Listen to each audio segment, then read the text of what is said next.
6 de janeiro de 1943. De repente, os artilheiros aliados começaram a derrubar aviões inimigos como se tivessem ganhado superpoderes. Pilotos alemães e japoneses não entendiam o que tinha mudado. As mesmas armas, os mesmos navios, mas agora as granadas explodiam no momento exato, toda vez. O que os aliados tinham desenvolvido era tão secreto. Eles guardaram isso com o mesmo sigilo da bomba atômica. Depois da Primeira Guerra Mundial, em que a artilharia causou até 75% de todas as baixas, todo mundo sabia que a artilharia era o rei do campo de batalha. Mas havia um problema enorme com a precisão da artilharia dos primeiros tempos. Uma missão de tiro típica funcionava assim. Alguém passava coordenadas aproximadas. As guarnições faziam cálculos à mão com mapas de papel e réguas. Disparavam uma salva de teste.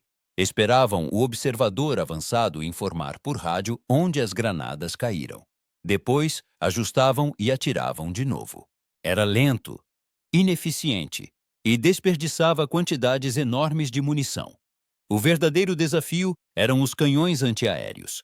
Eles usavam espoletas mecânicas de tempo, programadas para detonar após um tempo específico a partir do disparo. Isso ajudava porque, com o radar ainda no começo, acertar de fato um caça pequeno e rápido ou um bombardeiro em grande altitude era quase impossível. Então, em vez disso, as granadas eram ajustadas para explodir a uma altitude específica, perto das aeronaves inimigas, espalhando milhares de fragmentos em um raio amplo.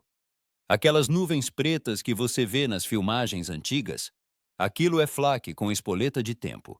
Os canhões de flak alemães destruíram quantidades assustadoras de aeronaves aliadas. Mas aqui vai a parte absurda. Para cada avião abatido, eles disparavam em média 3.000 granadas. 3.000 disparos por abate. O problema era que um erro de fração de segundo fazia a granada explodir alto demais ou tarde demais. Achar o ponto exato não era prático em combate. Os aliados usaram inicialmente tecnologia semelhante. Mas tudo mudou quando os Estados Unidos e a Grã-Bretanha travaram batalhas navais com os japoneses no Pacífico. Com os porta-aviões no centro dos combates, junto com bombardeiros de mergulho e torpedeiros, a defesa antiaérea dos navios tornou-se absolutamente crítica. Uma única bomba, um torpedo ou um avião kamikaze bem colocado podia afundar um navio de guerra inteiro. Os americanos começaram a instalar quantidades absurdas de canhões em seus navios. Os encouraçados pesados da classe Iowa levavam até 20 canhões de 40 milímetros em montagens quádruplas, além de dezenas de outras peças. O peso de munição que um único navio podia lançar ao ar por minuto chegava a várias toneladas. Mesmo assim, as aeronaves japonesas ainda conseguiam atravessar essa nuvem incrível de fogo. Voavam em padrões imprevisíveis e mudavam de altitude o tempo todo. A ideia da espoleta de proximidade começou na Grã-Bretanha no início da guerra. Eles tentaram colocar um sensor minúsculo na ponta de um projétil que o detonasse automaticamente na distância certa quando chegasse perto de um alvo, sem precisar de cálculos. Engenheiros britânicos esboçaram conceitos viáveis de circuitos de rádio em 1940 e os repassaram aos Estados Unidos. Quando os engenheiros americanos viram isso, trataram a ideia como um tesouro ultra-secreto. O conceito funcionava, mas fazer aquilo funcionar dentro de um projétil era o verdadeiro desafio. O disparo de artilharia gerava 20.000 vezes a gravidade. Dentro da espoleta havia tecnologia delicada, um transmissor e um receptor de rádio minúsculos, um detector, um amplificador, um tubo disparador, além de uma fonte de energia e dispositivos de segurança mecânicos. Tudo isso em poucas polegadas de espaço. O disparo destruiria um dispositivo tão sensível. Eles encapsularam todo o conjunto eletrônico em resina para manter as peças no lugar durante o voo violento. Usaram uma pequena ampola de vidro selada contendo o eletrólito da bateria. Após o disparo, a força quebrava a ampola, ativava a bateria e alimentava o radar em miniatura pelo curto tempo de voo. Quando o projétil chegava perto de um avião inimigo, o sinal de radar mudava e ativava o detonador a uma certa proximidade. As primeiras versões até detonavam perto de aves marinhas. Muitas aves azaradas explodiram por estarem no lugar errado na hora errada.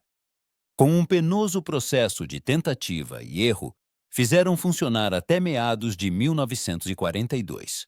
Os testes mostraram taxas de abate mais de 50% melhores do que as de projéteis com espoleta de tempo. Chamaram de tempo variável, VT, justamente para esconder a função real. A espoleta era valiosa no nível de armas atômicas. No começo, só era usada acima da água. Assim, se um projétil falhasse em detonar, o inimigo não podia recuperar o projétil. O cruzador da Marinha dos Ulcuituicius, Helena, em 6 de janeiro de 1943, foi o primeiro a disparar espoletas de proximidade em combate, conseguindo o primeiro abate de um bombardeiro japonês. Quando os navios receberam os novos projéteis, a eficácia deles disparou de uma noite para outra. De repente, os canhões foram estimados como 50 vezes mais eficazes. A média de tiros por abate caiu de vários milhares para cerca de 150.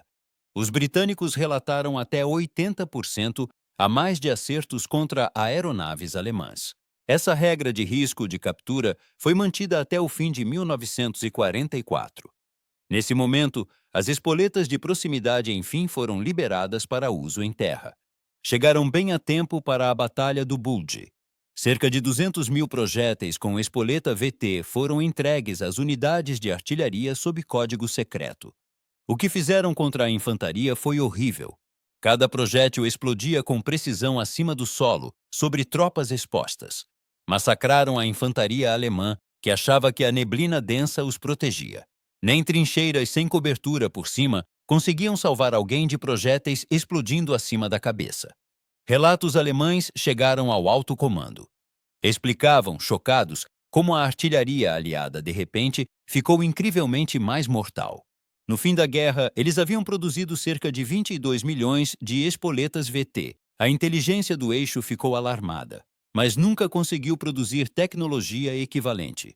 Esse pequeno dispositivo mudou a guerra naval, devastou tropas em terra e deu aos aliados uma vantagem tecnológica.